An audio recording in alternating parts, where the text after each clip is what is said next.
दुई महिना बितिसक्यो आमा म परदेश आएको 2 महिना बितिसक्यो आमा म परदेश आएको अहिलेसम्म छैन आमा मैले जागिर पाएको अहिलेसम्म छैन आमा मैले जागिर पाएको जुन दिनदेखि घर छोडेँ त्यही दिनदेखि छैन आमा पेट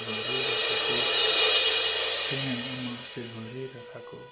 थ्याङ्क यू सो मच म प्रति आभारी छु साथै मेरो नमस्कार पनि टक्राउन चाहन्छु हजुरहरू सम्पूर्णले मेरो भिडियोहरू हेरिदिनुहुन्छ खुसी लाग्छ होइन राम्रो नराम्रो कमेन्ट गरिदिनुहुन्छ त्यसमा नि खुसी छु thank you so much I miss you all सबैजनालाई मिस गरेको हुन्छु बस एउटा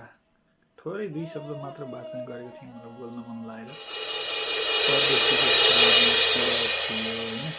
किनकि 2 मिनटमा पनि खाडीमा आउने काम गर्छौँ होइन बिचमा आउँछौँ अरूको देखेर यति छ उति छ कमाइ यो छ ऊ छ भनेर होइन